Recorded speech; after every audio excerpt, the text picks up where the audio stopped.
Assalamualaikum warahmatullahi wabarakatuh. Hai, kembali lagi dengan saya Ratia Asriabina dari kelas 23B Pendidikan Bahasa dan Sastra Indonesia. Di video kali ini saya akan membahas tentang teori hierarki kebutuhan Maslow. Apakah itu? Nah, hierarki kebutuhan Maslow adalah sebuah teori yang berhubungan dengan tingkat kebutuhan manusia yang terdiri dari 5 tingkat yang diperingkat menurut tingkat kepentingan, mulai dari kebutuhan tingkat rendah atau biogenik hingga kebutuhan tingkat tinggi atau psikogenik. Nah, dalam teori ini saya mengambil novel karya Zainal Fanani yang berjudul Bulan di Langit Athena. Nah, penceritaan perilaku ketiga tokoh dalam novel Bulan di Langit Athena karya Zainal Fanani ini yang berkaitan dengan teori hierarki bertingkat Abraham Maslow. Kemudian yang akan dibahas adalah pendeskripsian masalah psikologis ketiga tokoh di dalam novel. Di antaranya adalah kebutuhan fisiologis, kebutuhan rasa aman, kebutuhan rasa cinta, kebutuhan harga diri, dan kebutuhan aktualisasi diri. Pertama, kita masuk pada kebutuhan fisiologis pada tiga tokoh. Yang pertama, tokoh Queen.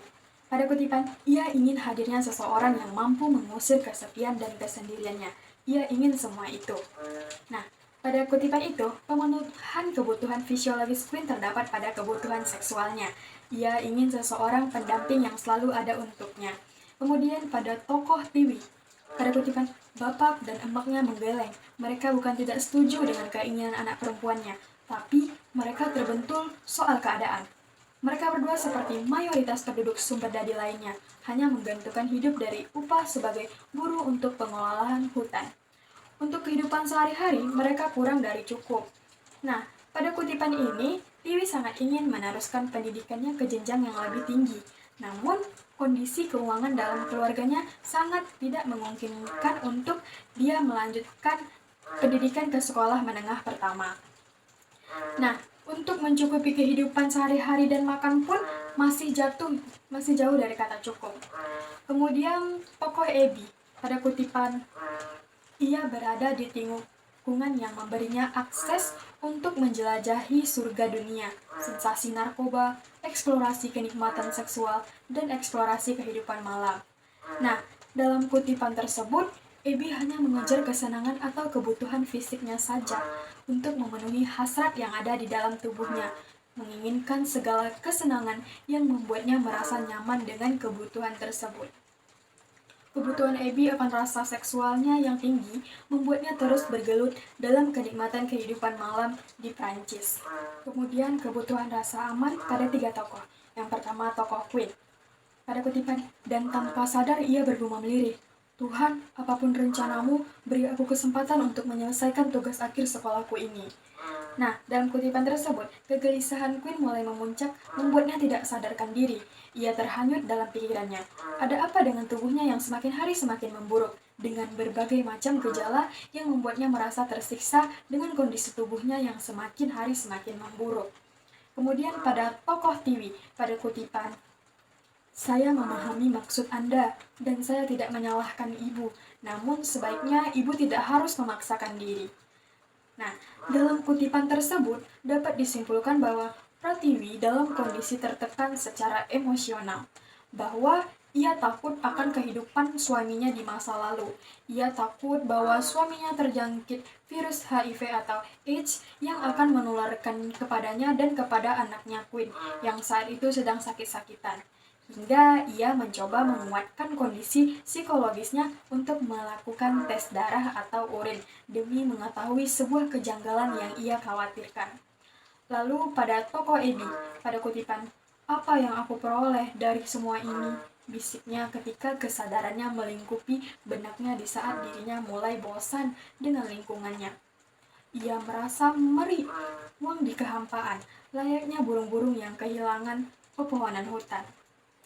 Nah, dalam kutipan ini, penyesalan Abby membuatnya takut akan semua tindakannya selama ia menikmati kehidupan malam yang penuh hingar-bingar kebebasan dan kesenangan batin. Meluapkan semua hasrat seksualnya tanpa memikirkan resikonya.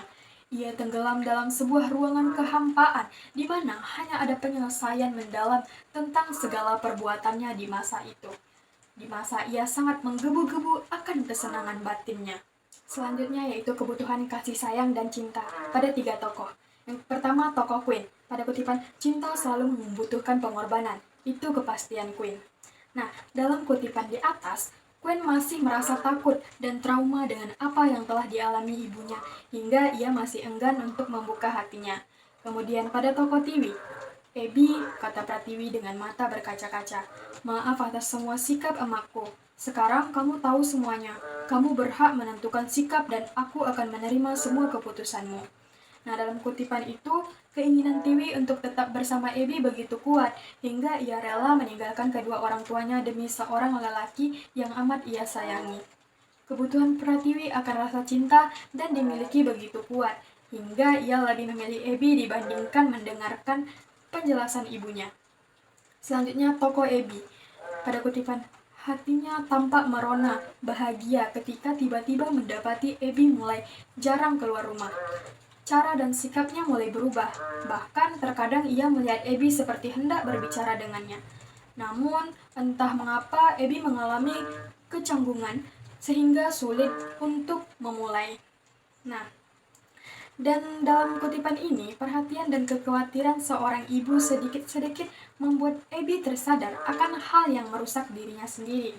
Perubahan sikap dan perilaku Ebi berubah drastis menjadi suatu hal yang membuat ibunya bahagia. Ia mulai meninggalkan dunia malam yang membuatnya terjerumus, dan sekarang berubah menjadi suatu hal yang positif.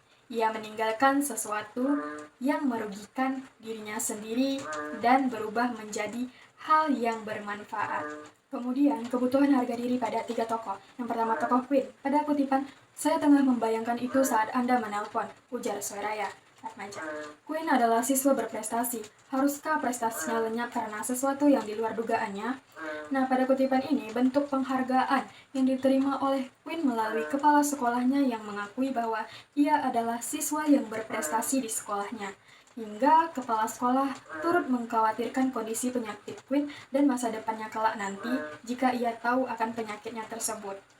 Kemudian, pada tokoh Tiwi dalam kutipan, ujian akhir sekolah telah ia lewati dan akhirnya telah dinyatakan lulus, bahkan dengan predikat ranking kedua.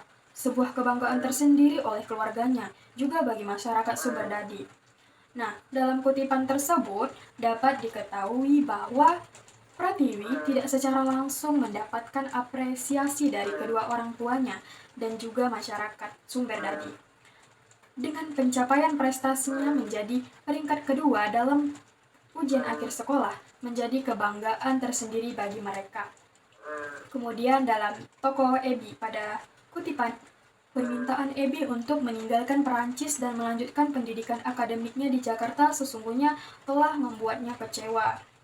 Nah, dalam kutipan ini, rasa frustasi Ebi dengan apa yang telah ia lakukan di Perancis membuatnya ingin meneruskan jenjang pendidikannya di Jakarta. Rasa frustasi ini yang membuat Ebi tidak mendapatkan sebuah penghargaan dari ayahnya yang ingin Ebi mendapatkan lisensi yang lebih dipercaya dalam jenjang dunia karir. Masa lalu Ebi membuatnya melemahkan kebutuhan penghargaan tersebut. Terakhir yaitu kebutuhan aktualisasi diri pada 3 tokoh. Yang pertama pada tokoh Queen. Pada kutipan, di tempat ini, Queen ditempatkan di sebuah blok di lantai 2, di sebuah kamar seluas 5x5 meter. Sebuah kamar berjendela kupu-kupu, berkaca baterai dan memiliki langit-langit tinggi. Sebuah kamar yang membuatnya seperti bertempat tinggal di rumahnya sendiri.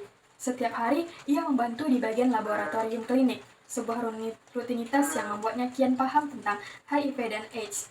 Dan para penghuninya yang berasal dari berbagai negara menjadikan dirinya semakin merasakan makna persahabatan. Bahwa persahabatan dapat menembus tebalnya dinding ras, bangsa, dan agama. Mereka disatukan dalam sebuah komunitas yang sama. Sebuah kesamaan yang mendesak mereka menjadi hegemoni kesatuan yang membongkar segala perbedaan. Nah, pada kutipan tersebut dapat diketahui bahwa Queen telah menemukan apa yang ia inginkan. Ia menemukan arti dari kehidupannya setelah ia terinfeksi virus HIV dan AIDS. Ia mulai mempelajari tentang penyakit yang ia alami dan mulai bekerja di lembaga Grace Red 2 yang berada di Athena. lembaga yang meneliti virus HIV atau AIDS. Ia mengembangkan semua potensinya dalam bidang tersebut dan telah menemukan sebuah kebahagiaan tersendiri setelah bangkit dari keterpurukannya yang membuatnya hampir mengakhiri hidupnya. Kemudian, pada Tokoh Tiwi, dalam kutipan, Pratiwi terharu dan bahagia. Inilah momen yang mengawali kehidupan barunya bersama Ebi.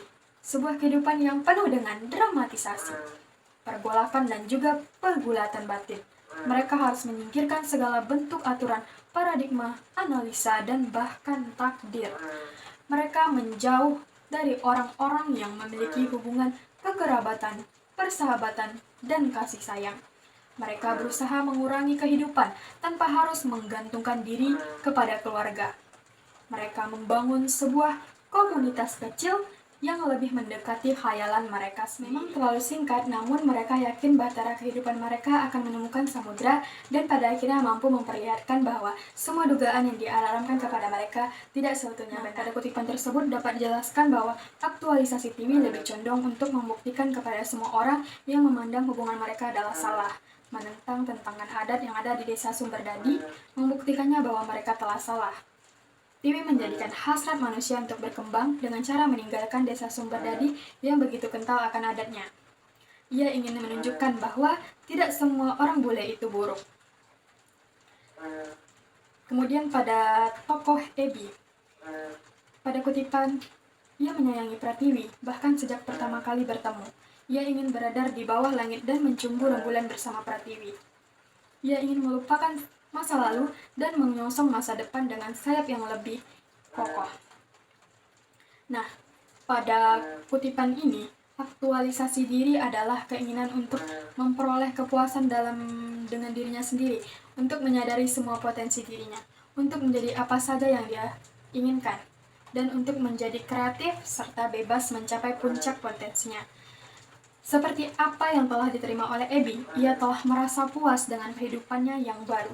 Ketika ia menginjak kembali tanah Indonesia, ia merasa terlahir kembali dengan melupakan semua kenangan buruk di Prancis dan memulai hidup baru dengan orang yang dicintainya.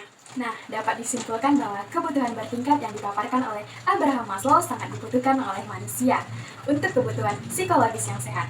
Dalam novel karya Zainal Fanani ini, dalam kebutuhan fisiologis, 2 di antara 3 tokoh lebih cenderung terhadap kebutuhan seksualnya.